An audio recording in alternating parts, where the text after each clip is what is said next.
ছাদ থেকে খসে পড়েছে পলেস্তারা, বেরিয়ে গেছে রড, দেখা দিয়েছে ফাটল। বৃষ্টি হলেই বিভিন্ন কক্ষে ঝরছে পানি। ক্ষতির মুখে কয়েক কোটি টাকার চিকিৎসা সরঞ্জাম। যে কোনো সময়ে ঘটতে পারে দুর্ঘটনা। আতঙ্কের রোগী ও চিকিৎসকরা। এ চিত্র চাঁপাইনবাবগঞ্জ জেলা বক্ষব্যাধি ক্লিনিকের। ৬০ বছরের পুরনো ভবনে ঝুঁকি নিয়ে সেবা দিচ্ছেন চিকিৎসক ও নার্স সহ স্টাফরা। তারা বলছেন ১৯৬০-এর দশকে নির্মাণ হয় ক্লিনিকটি।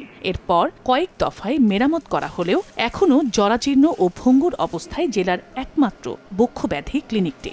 দীর্ঘদিন এমন অবস্থায় চিকিৎসা সেবা চললেও নতুন ভবন তৈরির উদ্যোগ নেওয়া হয়নি। উপরতলাটা বেশি ঝুঁকিপূর্ণ মনে হয়। আতঙ্ক নিয়ে কাজটা করতে হয় আর কি, যে কখন কি হয়ে যায় না। রোগীরা হয়তো বা 5 মিনিট 10 মিনিট এরকম থাকবে, কিন্তু ডাক্তারদের জন্য তো এটা ঝুঁকিপূর্ণ।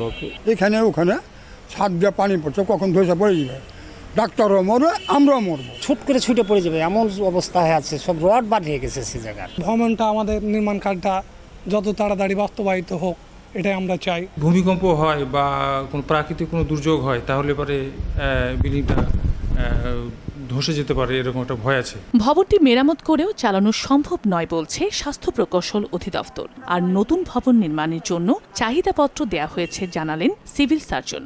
ইতিমধ্যে বেশ কয়েকবার এটা মেরামত কাজ করা হয়েছে, কিন্তু আমরা সম্প্রতি দেখতেছি যে এতটাই খারাপ অবস্থা যে মেরামত কাজ করে এটাকে সাস্টেইন করা যাবে না। পরিকল্পনা আছে যে এই ভবনটা হচ্ছে নতুনভাবে গড়ে তোলা, আপাতত মেরামত করে ঝুঁকিটা যতটুকু হচ্ছে মিনিমাইজ করা যায়। বক্ষব্যাধি ক্লিনিকটিতে 2 জন চিকিৎসক সহ মোট 12 জন স্টাফ রয়েছেন। দৈনিক 40 থেকে 45 জন রোগী চিকিৎসা সেবা নেন।